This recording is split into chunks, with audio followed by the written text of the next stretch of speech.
हरिओम प्रिय दर्शकों, यदि आपकी कर्क राशि या कर्क लग्न है तो इस वीडियो को बहुत ध्यान से देखिएगा, समझिएगा। इस वीडियो में हम समझने वाले हैं बुध राशि परिवर्तन प्रभाव को। ग्रहों के युवराज बुध का अब पुनः बहुत ही महत्वपूर्ण परिवर्तन होने वाला है और ये परिवर्तन बहुत लंबे समय के लिए होने वाला है। देखा जाए तो 2025 में जो बुध की स्थिति है वो बहुत अस्थायी हो चुकी है। लगभग बुध 2025 में बहुत लंबे समय तक अपनी नीच की राशि में भी गोचर कर रहे थे, फिर मेष में आए, फिर वृषभ और मिथुन में। अब 22 जून 2025 को अपना परिवर्तन ये पुनः करने जा रहे हैं। इनका परिवर्तन कर्क राशि यानी कि चंद्रमा की राशि में होगा और यहाँ पर बुध जो कि बहुत कंफर्टेबल नहीं होते हैं, परंतु समझने की बात यह है कि बुध अपने पिता के घर जा रहे हैं यानी चंद्रमा के, और इनकी माता तारा है। बुध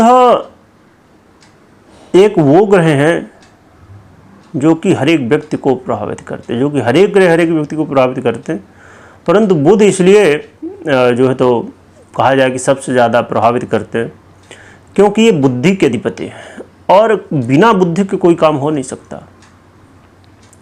तो कैसा प्रभाव होगा, अच्छा होगा, बुरा होगा, क्या उपाय करने होंगे, क्या सावधानी रखनी होंगी, सभी कुछ जानेंगे। आइए सबसे पहले हम ग्रह स्थिति को समझ लेते हैं क्योंकि ये बहुत महत्वपूर्ण है और इसे समझना इसलिए भी महत्वपूर्ण हो जाता है क्योंकि कई बार जब आप सुनते हैं ना कि इस तारीख से ऐसा फल मिलेगा, फिर वो नहीं दिखता है। लगता कि अरे हमने तो सुना था कि 20 तारीख से होगा, पर 20 तारीख क्या आज 25 हो गई, पर कुछ हुआ नहीं। इसीलिए कैलकुलेशन पार्ट को समझना बेहद ज़रूरी है। कुछ लोगों के लिए ये चीज़ थोड़ी बोरिंग हो जाती है, पर जो ज्योतिष प्रेमी है उनके लिए बहुत अच्छा होता है क्योंकि जब आप स्थिति को समझ लेते हैं ना तो समझ जाते हैं कि हाँ क्या कैसे होने वाला है।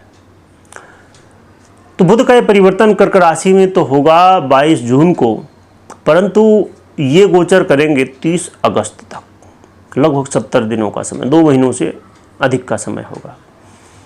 इसके बीच में जो कि ये वक्री भी होंगे, मार्गी भी होंगे, अस्त भी होंगे, उदय भी होंगे, पर इसमें बड़ा रहस्य एक है, आगे हम समझेंगे। हमारे जीवन में क्या बदलाव आएगा ये चीज़ आपको यहाँ समझ में आएगी। बुध लगभग 70 दिनों का समय तो गुजारेंगे, परंतु इसके बीच में इनके जो प्रभाव हैं वो चेंज होते रहेंगे क्योंकि बुध के साथ 16 जुलाई से लेके 16 अगस्त के बीच का ये जो समय होगा ये सूर्य और बुध की युति का होगा, यानी कि कर्क राशि में सूर्य भी आ जाएंगे।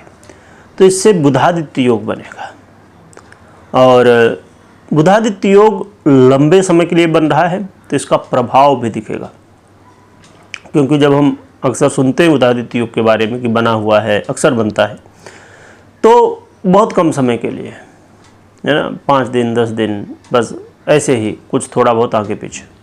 पर ये जो अब बनने जा रहा है ये 1 महीने के लिए लगभग बनने जा रहा है।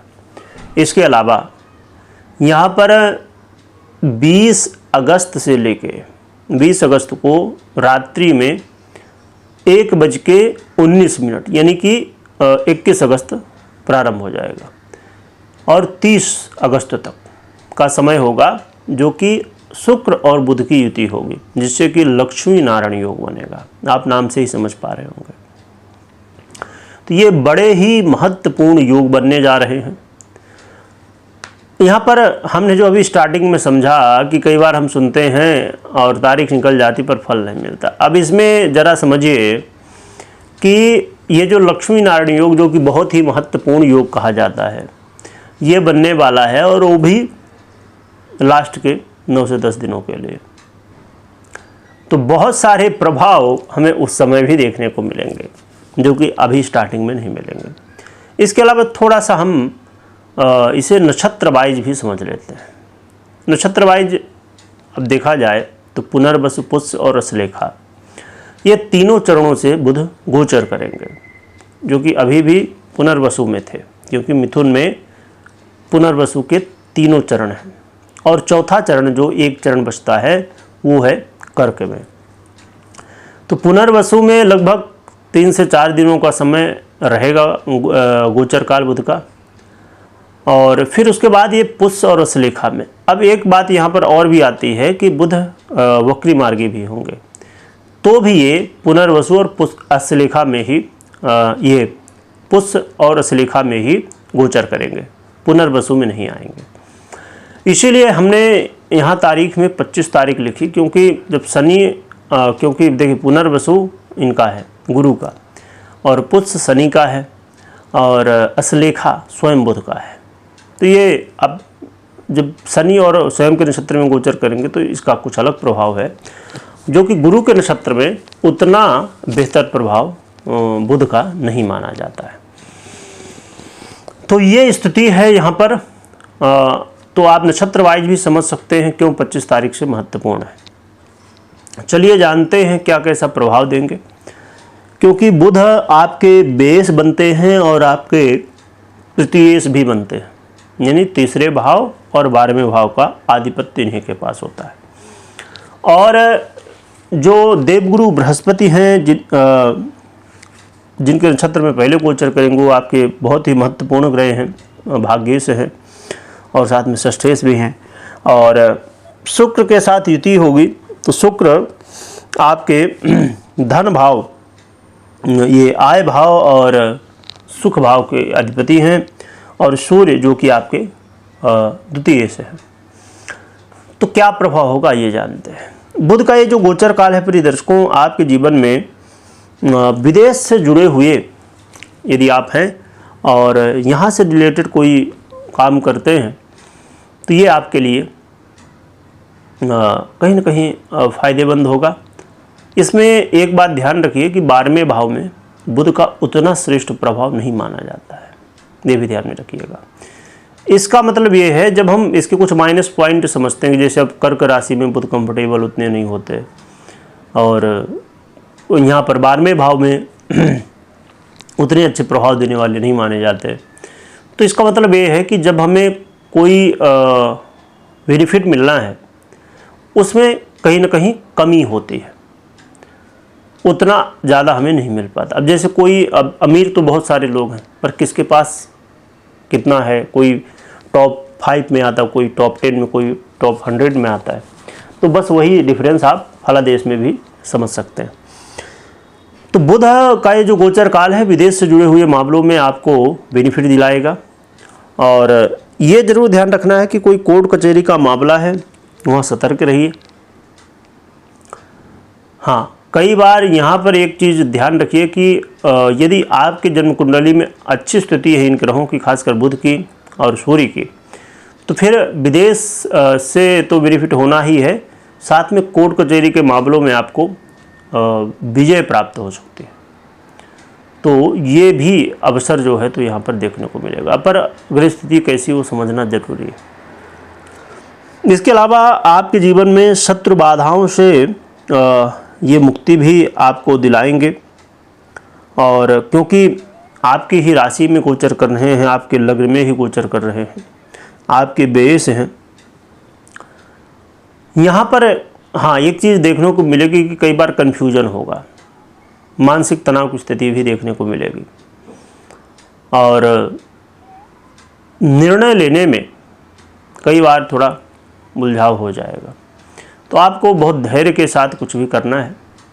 विपरीत के प्रति पूर्ण सम्मान रखिए, और कई बार आपका मन विपरीत के प्रति आकर्षित भी होगा, इससे थोड़ा बचकर रहना है, क्योंकि यहाँ फिर कई बार व्यक्ति समस्याओं में भी फंस जाता है। इसलिए पूर्ण सम्मान के साथ व्यापारियों को इसका लाभ देखने को मिलेगा, और खासकर इंपोर्ट एक्सपोर्ट का है तो उसमें और भी अच्छा है, विदेश से जुड़ा हुआ हो तो और भी अच्छा है। यहाँ पर ये भी आपको देखने को मिलने वाला है कि बुध, यदि मैरिज लाइफ में कोई प्रॉब्लम चल रही थी तो उसको सुधारने के लिए मौका मिलेगा आपको, परंतु आपका पक्ष सही होना चाहिए। ऐसा नहीं कि आप सुधारना भी चाहते हैं और आपने ही गलती की है, तो इसीलिए आपको इस चीज़ का ध्यान रखना है कि इसे सुधारने के लिए आपका पक्ष सही होना चाहिए। यदि नहीं है तो फिर इसमें प्रॉब्लम क्रिएट होगी। और हमेशा बुध का जो प्रभाव आपको देखने को मिलता है वो भले ही उतना अच्छा ना देखने को मिले, परंतु वर्तमान में बुध का ये जो गोचर काल है वो सुखों में भी वृद्धि कराएगा आपके, परंतु सुख में वृद्धि तो होगी पर व्यय की स्थितियां भी बनाएंगे। इस समय इस बात का बहुत ध्यान रखना है आपको कि किसी के ऊपर 100% विश्वास आंख बंद करके नहीं करना, आपको आंख खोलते हुए, है ना, क्योंकि यहाँ पर विचारने की बात यह है कि आज का समय भी ऐसा है और ऐसी जब स्थिति बनती है तो कई बार व्यक्ति को धोखा मिल जाता है, बाद में समझ में आता है। इसलिए इन चीज़ों को लेके सतर्क रहिएगा। बुध का ये गोचर काल आपके जीवन में कई बार बड़े बड़े निर्णय करवा देगा, बाद में मालूम पड़ेगा कि भैया नहीं करना चाहिए था, पर यह धन लाभ भी करवाएगा। जहाँ पर एक तरफ व्यय करवाएगा वहीं पर लाभ भी करवाएगा। तो ये जो गृह स्थिति बनने जा रही है ये कुछ मिली जुली स्थिति है, कुछ अच्छा तो कुछ बुरा भी प्रभाव है, दोनों है। इसीलिए आपको क्या उपाय करना चाहिए ये भी हम जान लेते हैं। तो उपाय के रूप में आप भगवान शिव की आराधना करिए, जिसमें सबसे ज़रूरी है भगवान शिव को बेल पत्रों से उनका अर्चन करना। तो ये आप करिए तो इससे आपको बहुत अच्छा सपोर्ट मिलेगा।